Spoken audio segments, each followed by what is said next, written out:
Hello everyone, কেমন আছো তোমরা সবাই? নিশ্চয়ই সবাই ভালো আছো। তো আজকে হচ্ছে সোমবার, তো নতুন একটা দিন, নতুন একটা সকাল। আর এখন বেজে গেছে সকাল 11:30। তো আজকে সকাল 11:30 থেকে আমি আমার ব্লগটা শুরু করছি। তো দেখো, এদিকে আমি রান্না চাপিয়ে দিয়েছি।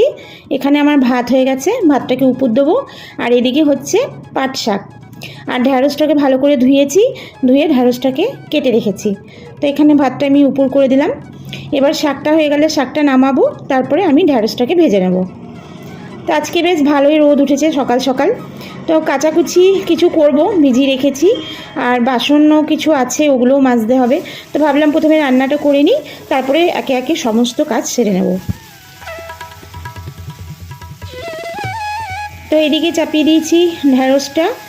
আর এখানে অল্প লবণ দিচ্ছি, আর দেবো অল্প হলুদ। আর আজকে ঢ্যাঁড়স ভাজাটা না আমি আমার মেয়ের জন্য করছি, ও খেতে খুব ভালোবাসে। তো স্পেশালি ওর জন্যই হচ্ছে। তো ঢ্যাঁড়সটা আমি এদিকে চাপিয়ে দিচ্ছি, গ্যাসটা কমিয়ে দেবো, এটা আস্তে আস্তে হোক, তারপরে আমি অন্য কাজ সারবো। তো দেখো, এখানে নিম পাতা নিয়েছি আর আলু কেটে নিয়েছিলাম, তো ওটা ধুয়ে নিলাম। আর এখানে অল্প কিছু বাসন ছিল, ওটাও ধুয়ে নিচ্ছি। তো সঙ্গে সঙ্গে বাসনগুলো মেজে নিলে না পরে চাপটা একটু কম হয়।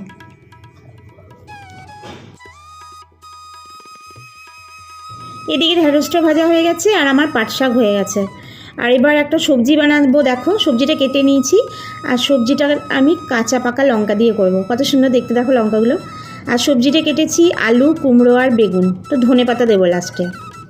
তো কড়াই দিয়ে দিলাম তেল। আর এই সবজিটা বানাবার সময় না আমার খুব মায়ের কথা মনে পড়ছিল। তো এখানে 5 ফোড়ন দিলাম আর আদা দিলাম।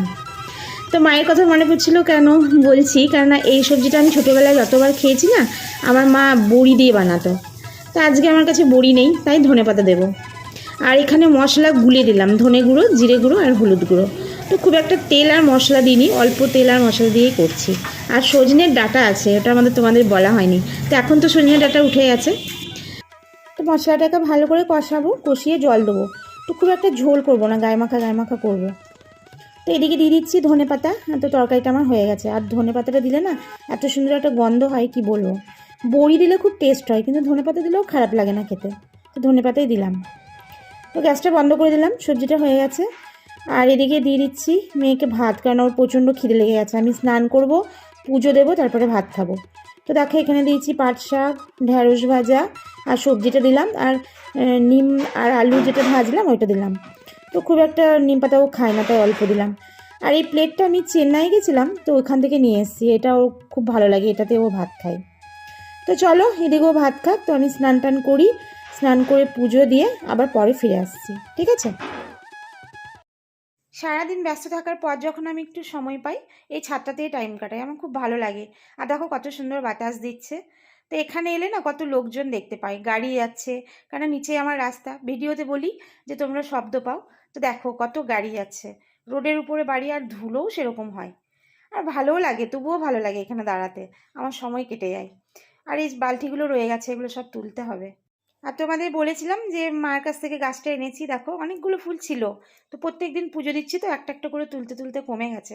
তাও ভালো লাগছে না দেখতে। তো শুকিয়ে গেছে কাপড়গুলো, সব নেব, দিয়ে ভাঁজ করে রেখে দেবো।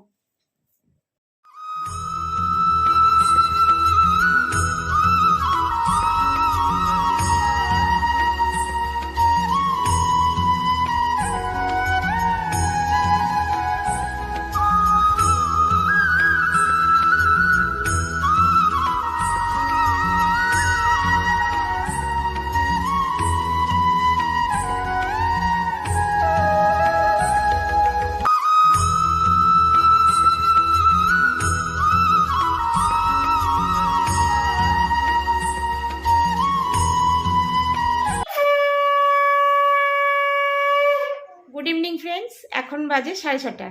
তো সন্ধ্যা দিলাম, সন্ধ্যা দিয়ে দেখো 1 কাপ চা নিয়ে বসলাম। তো গরম গরম চা করলাম, 1 কাপ খাবো। আর মেয়েকে বললাম কি বাংলা বইটা নিয়ে এখানে এসে বস, কেন ওর 14 তারিখে পরীক্ষা আছে, একটু দেখিয়ে দিই। তো বাংলা হলে শেষ। তো 14 তারিখে বাংলা হবে, বাংলা পরীক্ষা দিয়ে তো ও চলে যাবে। ওই দিক থেকেই বোধহয় মামার বাড়ি চলে যাবে, ও এই বাড়িতে আসবেও না। ও আমাকে অনেক দিন থেকে বলছে আমার পরীক্ষা হবে, আমি স্কুল থেকে ওই দিক দিকেই চলে যাবো টোটোতে করে। তো আমাদের টোটো আছে একজন চেনা জানা, ওর টোটোতেই ও যাবে।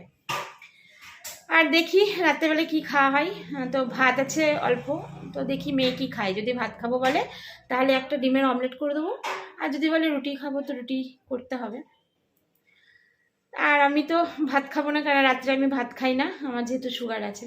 তো দেখি আমিও কি খাই, যদি ও ভাত খেয়ে নেয় তাহলে আমি আর একার জন্য রুটি করব না। তো একটুখানি আলু ভাজবো, আলু ভেজে ভাবছি মুড়ি খেয়ে নেবো। আর মুড়ি খেতে আমার বেশ ভালোই লাগে।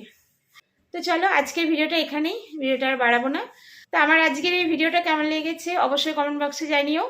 আর আমার ভিডিওটা যদি ভালো লাগে তাহলে তোমরা জানো কি করতে হবে, লাইক করতে হবে, শেয়ার করতে হবে, আর চ্যানেলটাকে অবশ্যই করে সাবস্ক্রাইব করতে হবে। আর যারা আমার ভিডিও দেখছো তাদেরকে অসংখ্য ধন্যবাদ। এভাবেই তোমরা আমাকে সাথে থাকো, পাশে থাকো আর সাপোর্ট করে যাও। তো চলো দেখা হচ্ছে অন্য ভিডিওতে। টাটা।